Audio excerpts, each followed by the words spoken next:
around. Could have been a little bit more dynamic, but I mean, we're nitpicking here because we just saw 92. I think this is going to be right up in that category. Forrest Wang coming right back to the championship and giving us that silky smooth style that he is so well known for. And one of the things he's done great over the years, Jared, is he's increased the speed. The wheel speed always used to be a big thing for him. It was a lot slower. Then he got the actual speed and he became such a much more dangerous tandem driver. Absolutely. Again, you could qualify well, but when it came to competition, like you said, he kind of had this big wheel speed, big smoke, but it would be a little bit slower than some of the other competitors. So, but now I think he's really elevated his driving prowess, his style. All right, awaiting Forrest Wang's score.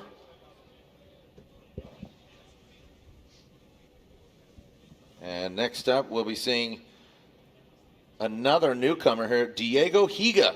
Diego Higa coming to us from Brazil. And scores are coming in. And there it is, 88.3 and 88.3 for Forrest Wang. You can see qualifying score 82, that X Factor, again, out of 10, receives a 6.3. So and look at the X Factor is noticeable to me, Jared, because you can see right there a 78, an 83, and an 85. So some separation between the judges, but you see all of them in agreement on that X Factor element. You know, we talk about just how critical the points are, and obviously qualifying, getting in the show, but we've had championships come down to, 1 to 5 points, so it's been pretty crazy in how critical it is. So just splitting hairs here, every point does matter. All right, again, a Formula Drift rookie, Diego Higa, coming to us from Brazil. Now, this vehicle has actually seen competition before. This is a retired vehicle that Brian Turk piloted in. Diego Higa. You saw a little hesitation there on that flick under the bridge. Now coming into that final inside clip. And there he goes, Diego Higa. Welcome to Formula Drift. I know Diego's been trying to get over here, obviously with, COVID and the lockdown. Yeah, so for me, Jared, judging this at home, you can see he gets a little bit held up on the initiation. Great job on that first outside zone. Not fully extended the second outside zone, and he pushes a little bit wide here, leaving that third outside zone. We take a look at the last inside clip coming through here, pushing pretty close to that final inside clip. I think that the judges want to see a little bit more of an arc on that final section, so you can see maybe a little bit of a deduction there. A bigger one coming across here, not fully extended out to that second outside zone, and pushing really wide, but actually making that look pretty good. From that angle, that looked a lot better, and then just a tiny bit of low angle through that last inside clip. But a good start for him. A lot of high praise being paid to him overall and just how good of a driver he is, and we will see that unpack over the course of the season. Yeah, really excited to see Diego just get more comfortable with this car. I know he's really excited. I've become friends with one of his friends, Leticia Bafani, and I know, she's been driving. She's got a Z. She's from Brazil. So, yeah, I mean, for Diego Higa, he's definitely a talented driver. Really excited to have him, in the States, competing the entirety of the season. Like I said, that car owned by JDM Supreme, and that vehicle saw competition. It still even has a Turk on the valve cover, actually. So that car has seen competition before.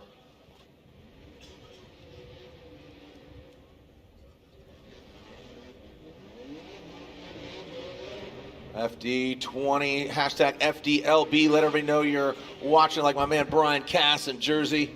Starting them young. He's with his son. 80.3. So leaving some points out there on the board. You can see the X Factor. 4 points out of 10. So 80.03. Yeah, so all three of those scores getting averaged, and along with the X Factor as well. And I think probably the most important thing is that each judge being consistent through all of the drivers. And so you may see some variance in terms of what judge latches onto in terms of the overall importance, but wanting to try to get as close as possible to what the quantification for any deduction might be, and then you get that averaging effect that allows basically the high and the low to essentially get dropped. Yeah, no, so again, loving the format. I think it's great. All right, on the line now, this is a great looking vehicle, and again, another Formula Drift rookie from Ukraine, Alex Holovnia. There we go, Alex comes out of the gate. Now, interesting setup here, the all-new Supra actually has a VR engine, which is the GTR Skyline engine, right? So pretty sweet, here we go, under the brake, ooh, comes up a bit short here. Let's see, shallow there on that third outside zone. How's he gonna handle this front clip? Seems like likes the inside clip. But Alex, again, off that outside zone 2 and outside zone 3. Could definitely be deeper, dragging some bumper, but great looking car. And welcome to Formula Drift, another Formula Drift rookie. And I'm sure we're going to be talking a lot about Alex this year. He kind of comes to us from Kristaps Blush, who did not make it out to this event, but plans to be here for the season along with Alex, who they are kind of pseudo teammates. Now getting a look on board here with the FPV, just a little bit off that second outside zone and the third as well, leaving a little bit of a gap there between the back bumper and that treacherous wall. Wrapping through this last inside clip, almost a little kiss right there to our wall on the outside. Smooth line, a little adjustment in the front wheels as we take a look from the drone above. You can see off throttle, then on throttle there, is not able to get all the way out to that third outside zone. And right here, tight on that inside clip, but pushes a little bit wide. And as we said, the judges want to see a little bit more of a late apex there, drawing that line a little bit wider and then cutting down and late apexing that last inside clip. Really excited for this season, Ryan. Just, coming up and building anticipation. Like I said, I was at the RTR event, went and saw Jeff Jones reveal last Saturday, and it's been really, really fun. Excuse me, I think it was last Sunday. And I was talking to Vaughn, again, two-time champion, and we were just talking about just how everybody just is upping the ante, the build quality, the driving, all of it. I mean, just, looking back to 2004, even 2010, you got, Formula Drift social media, been posting all those cool old videos when James Dean was 18 years old, first time coming over here, babyface. Now he's still babyface, but just a lot bigger now. But it's just great to see the progression of it. What are your thoughts? Yeah, 2010 was when we first started live streaming. That was, 13 years ago, and look at how much has changed since that time. Yeah, it's been great. And, so I'll just say it, I announce a lot of different series, and I'm so proud of where Formula Drift's at. And Formula Drift has some of the best fans in the world. So thank you for tuning in, being here in the building. Hey, let me hear you stomp your feet, Long Beach. Let me see if you're out there. You guys got a heartbeat? Stomp your feet if you can for me. Oh, come on. You can do better than that. Come on, stop. Make some noise.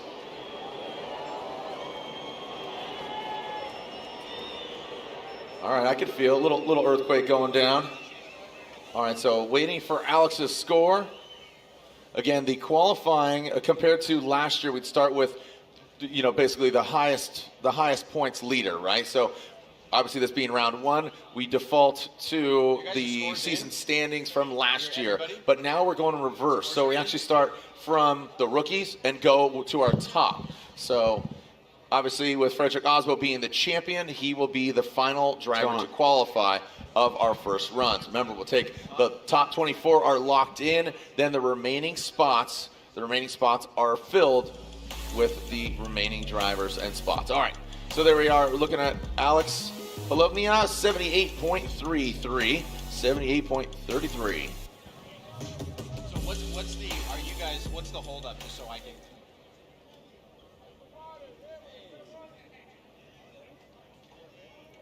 Okay, and here we go, Trenton Beecham, a new build for him. He's only turned a few laps in this thing, so just getting more and more comfortable with it. I was talking to his team. They said it's a brand new build. It's not a retired car. It's not a vehicle from anybody else. Great to see him. He's got an LS under the hood of the BMW. He parked the Mustang, but took the LS out of it, and a pretty decent run there. From Trenton Beecham. Yeah, decent start here for Trenton. He's obviously been in a number of different cars over the years. I would say, though, however, Jared, this is a bit of a safer run when you're talking about Long Beach. You can see on the initiation, he gets that car to angle. He's off that first outside zone and second outside zone. And you can see low angle coming through the bridge. Now, if we're just trying to do the analysis, this is kind of more or less the way that I'm seeing it right out of the gate in some of the points of difference between where we saw James Dean come in at that 92 and the variables we've seen all the way down to the high 70s. You can see on that first outside zone was much more aggressive than the second, and so played it a little bit safe on that second outside zone. On this final transition here, you can see he gets the car to angle and then adds a little bit more angle, so maybe taking off a few points as well in style, but it's just through the power alley that we call, where you see the most dramatic off of the walls disparity between the back bumper and the wall.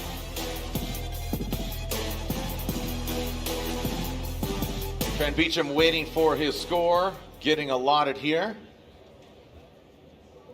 Just a picture perfect day, and the forecast is to be the same as we're seeing here today, right? Tomorrow? Yeah, given all the rain we've had in Southern California. 75.33. You see that X factor just down a while. So yeah, I mean, you can see zeros and just 2 from one of the judges. So again, that's averaged out 75.33 for Trent Beecham. And the way that I like to think about X Factor, Jared, is it's above and beyond all of the things that you can check off in line, angle, and style. It's those things that are almost undescribable that some drivers bring to the table where you just say, that was better. And we can describe that by throttle control, by the commitment, by the rate to angle, things that are in the category of line, angle, style, but are not explicitly defined in the current qualifying format, and so they are X factors. Like I said, special sauce, right? I mean, everybody loves ice cream, but a little hot fudge on top, oh, that's what I'm talking about, right? Hey, send a shout out to all our fans, and of course we got Eric Kendricks, who just signed with the LA Chargers. He's in the building. He's hanging out with the Accelerate family over there. So Eric, big car guy, he's in the building. Thanks for joining us. And I talked about Vaughn Gittin Jr. He is not racing and competing in this competition, but we'll see him in Atlanta. And Vaughn is here in the building, spotting and just hanging out. Is that a beer? Okay, cool. Whatever. I mean, I guess you're not driving. It's cool. No, I'm joking. He doesn't have a beer in his hand. When they finish the run, just seeing him up here. Seen a few of the drivers up here. Mike Powers up here. He's hanging out. And here we go. Let's go back to the action. João Berrion, another Brazilian driver behind the wheel of this Monster Energy Corvette. Oh, buddy! How did he save that? Wow, that got real risky. Oh, no. João just whipping that thing in. I thought he was going to the tire wall. He saved the car, and he ends out coming unscathed. But will that be a complete run? I know in the judges meeting, the drivers kind of requested the finish line being pushed so it's not as long, right, Ryan? But is that enough? Well, you can see right there the marker on the wall. It looks like he's just right in front of it. Obviously, he had an absurd angle coming out of outside zone number 2 that prohibited him from getting all the way out to outside zone 3. So we were going to see some big deductions there, but it's really the finality of this run coming to an end right before the finish line, and it looks like he will register it incomplete. Here it is again. Such an aggressive driver right here. This angle is just crazy, pushing towards that tire wall, and you can see he has to pull himself off of that outside zone number 3, then the transition back around, and he's literally inching towards the finish line. You can see the yellow marker on the wall there, but finishes ahead of that last of the marker that designates the finish line for this course. So unfortunately for him, it will be an incomplete. Such a bummer there for João. I mean, all this anticipation, all this hype. I mean, you can tell that car is definitely capable, but sometimes, I mean, you know, practice was insane. Everybody was just on it. So you really got to bring, I mean, the X Factor is just a perfect analogy. You got to bring it all here, man. The X Factor, the unknown. All right, so João Berrion, unfortunately, will be receiving a incomplete. Ola Yeager in the building says needs to get that wheel speed up. First time driving here. Last year, unfortunately, the car was not here, so he's watching from the sidelines. So technically, this is the first time he's competing here on the streets of Long Beach. All right, Ola Yeager. We're holding because drone is coming back up right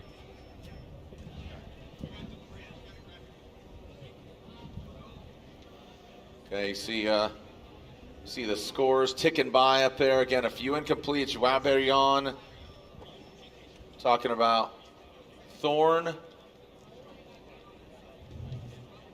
And this is how it all finished up last year. So again, Frederick Osbo will be the driver who qualifies last coming into this event.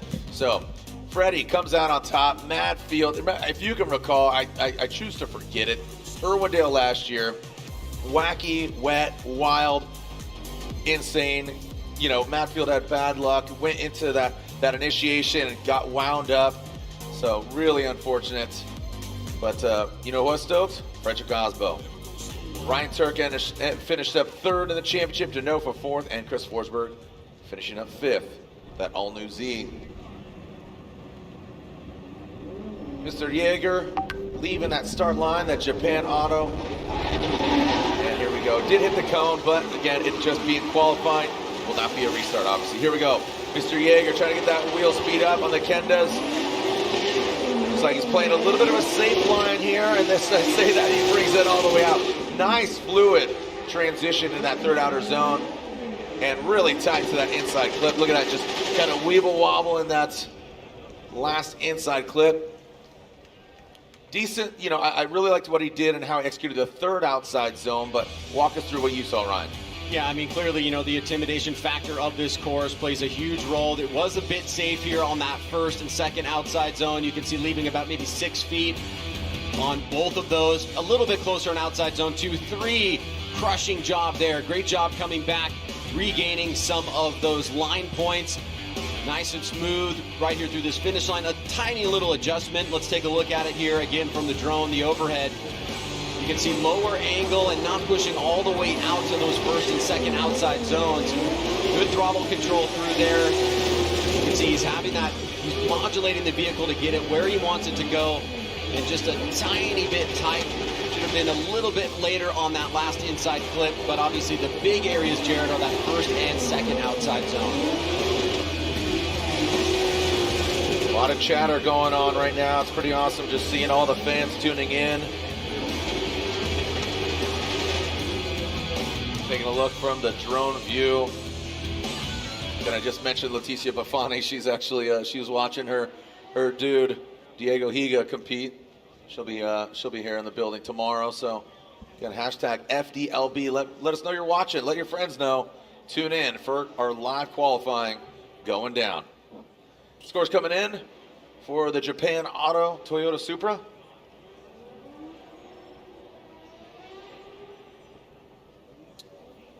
A 77 even for Mr. Jaeger there. Here we go. So 77.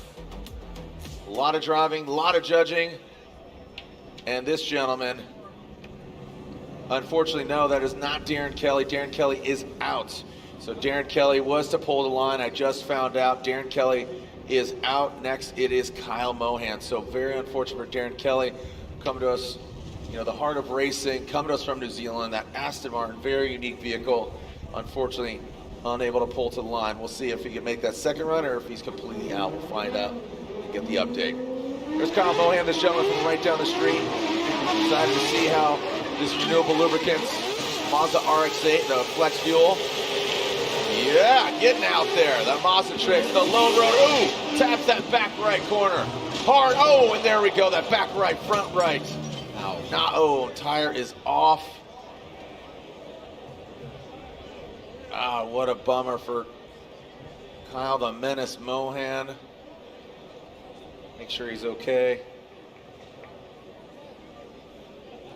Not the way you want to start the season. Great looking car. Oh, look at that. That wheel just completely broke off.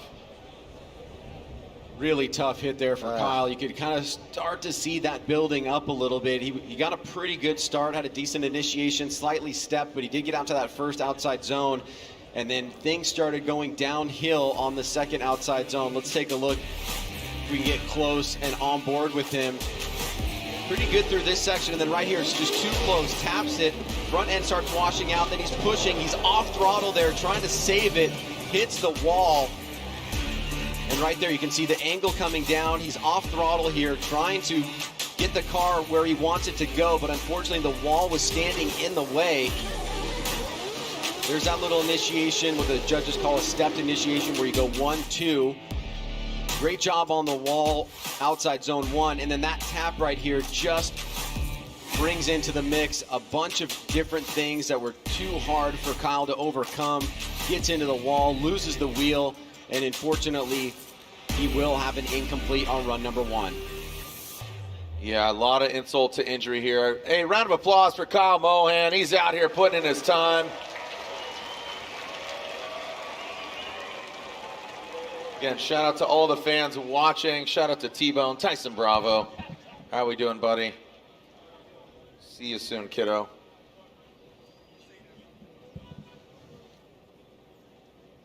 Crazy, crazy. Again, the progression of the vehicles, the cars, the builds, the champions. My son Parker's actually working over the Rockstar Energy booth. He's emceeing over there, so kind of following his dad's footsteps. He's over there announcing, so definitely excited. It's a family affair, excuse me. So,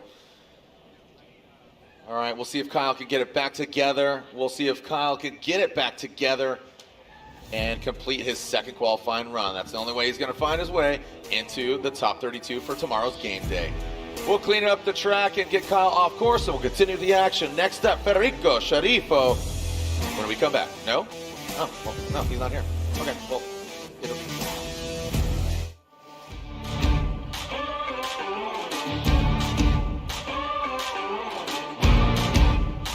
When you have a lot of money tied up in your transmission and differential in your car, kind of like I do in this one, this is a must-have. Royal Purple Max Gear High Performance Gear Oil.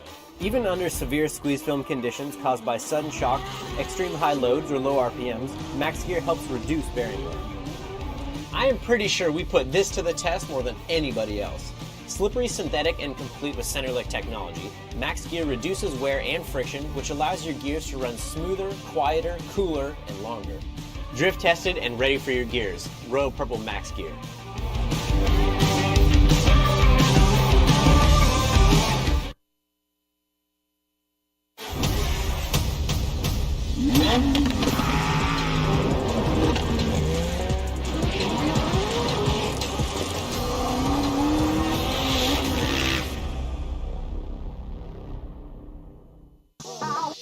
The magic of Rain-X. Okay, that's some serious Hollywood stuff right there. But with Rain-X Latitude water repellency blades, the magic is real. These blades apply a new longer lasting water repellency formula. The magic of Rain-X repels water from your windshield so water beads up and rolls away while you drive, giving you the clearest view possible. Treat your windshield for safer driving visibility with Rain-X Latitude water repellency wiper blades.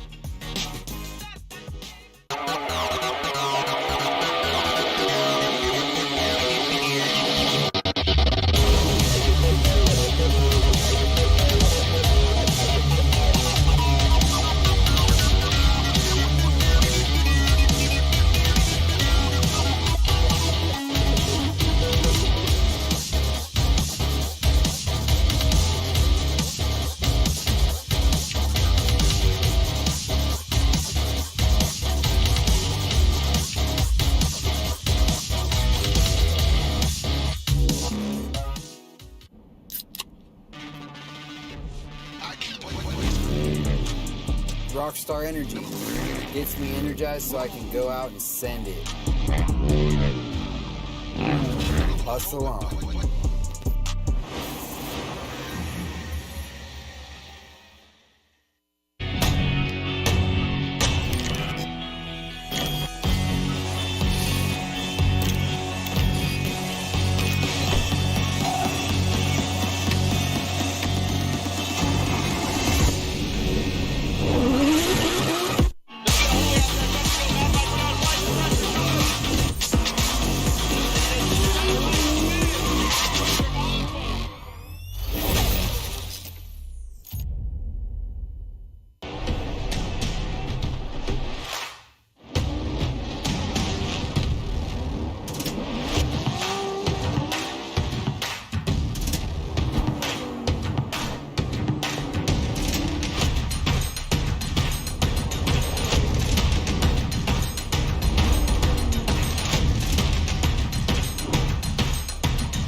TNT Radio. Experience ultra-high performance.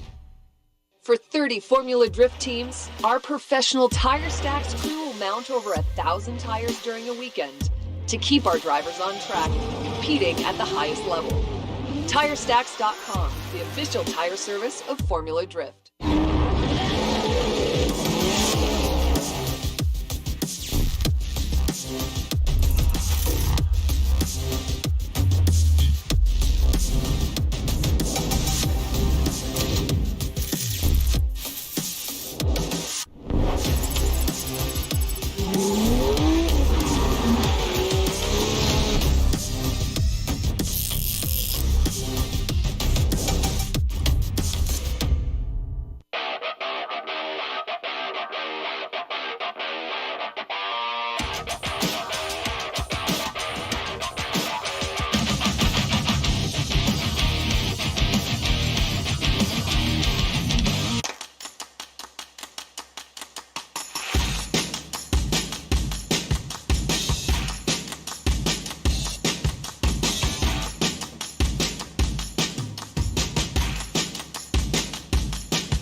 All right. Well, we got the car off course. Hopefully Kyle can get it back together. And right before the break, told you that Federico is up next, but unfortunately he is not in the building. Next up, looks like I am seeing the vehicle of Jonathan Castro. Not seeing Ryan Little. He was intended to go next. Don't know if got it together.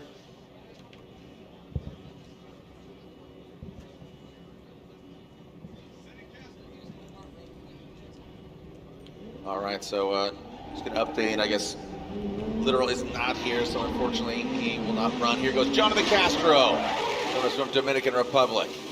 See the LTH Mobile One. LTH, a new sponsor for his program. Toyota GR86. Could have been a little deeper there. Very smooth, fluid line there from Castro. And then tightens it right up to that inside clip. Well done by the Toyota-supported Toyota GR86. Like I said, a new sponsor for him. Always got a smile on his face. That cockpit is absolutely loaded with smoke. I saw him earlier. And yeah, take a look, Ryan. Well, here's Jonathan Castro, and with 34 drivers that made it to the line here in qualifying, or really just two guys on the outside looking in, what are you trying to do? As we take a look, you get a better shot of that D-cell light, the new D-cell light that we've designed on that car, showing you the momentum going up in green, and then yellow coming down, and then red if it goes to D-cell. And you can see Castro, I wouldn't say this is a safe run. It definitely is a bit more on the conservative side. He starts off pretty strong on that first outside zone. I like the throttle control here through the outside zone number 3. Draws a good line to that touch and go. And a little bit more of a late apex there, but does push slightly wide. So I think this will be a pretty good keeper score for him.